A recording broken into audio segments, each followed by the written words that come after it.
Just because the man was too handsome, the king ordered him to wear an iron mask. He was locked in a dark and damp dungeon for 10 years.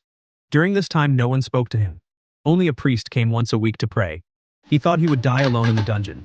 Until this day, during the priest's usual prayer, he brought a corpse wearing the same iron mask. After telling Jason about his plan, the priest called in the guards, claiming Jason had died of the plague. Seeing the masked man had indeed stopped breathing, the two soldiers drove the priest away in fear of infection, telling him to take the corpse out quickly. After crossing the sea, Jason finally regained freedom after 10 years of prison. The priest took Jason to a blacksmith shop and asked a friend to remove the mask from his face.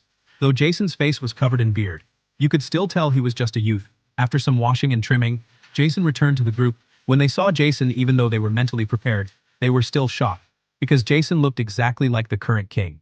This king spent every day lost in pleasure. He ignored all affairs of the state. He even sought to ease his boredom by having an ivory tied to a piglet's head and calling it a rare unicorn, promising a jewel as a reward for catching it. While the crowd scrambled for the pig, Louis XIII turned to flirt with the guard's wife. He used the fountain to block her path, forcing her to walk where he directed. Louis XIII thought his status would make her submit, but she firmly rejected him. As he was about to continue harassing her, an assassin lying in wait suddenly rushed out.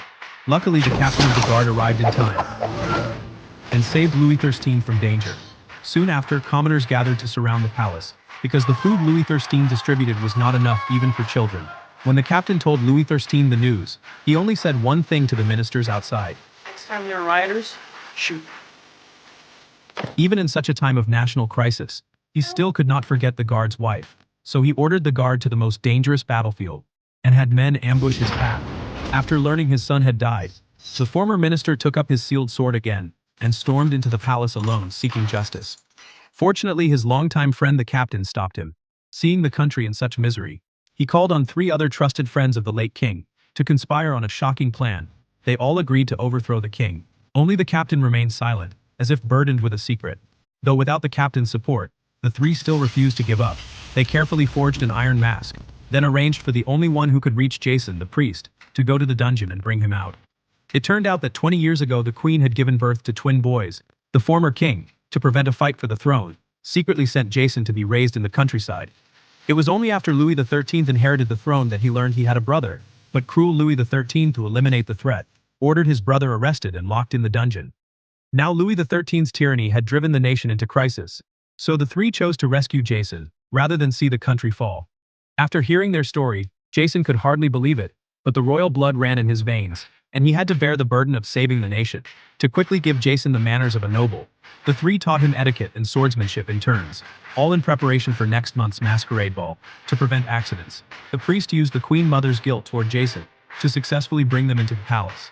On the night of the ball, Louis XIII danced gracefully with the queen, but the iron mask appearing now and then in the crowd kept pricking at his heart, because very few people knew of the mask. Feeling uneasy, Louis XIII quickly fled the ball and shut himself in his chamber.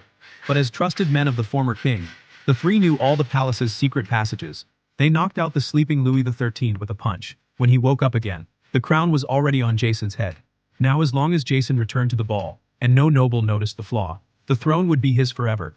Jason suppressed his unease and looked at the nobles gazing at him with respect. He slowly sat on the throne. He thought everything was flawless. But when a noble bowed to Jason, she accidentally tripped on the steps. Jason instinctively helped her up. This scene shocked everyone present, because the king would usually punish her severely.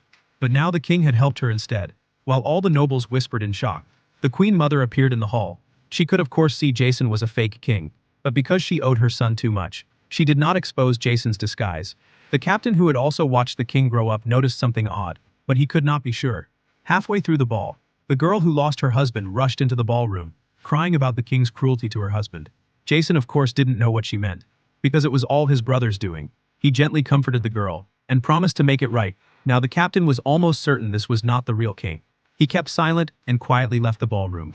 Meanwhile, the 3 were taking Louis XIII to escape the palace, because only then could Jason secure the throne. But just as they were about to step out the gate, something unexpected suddenly happened.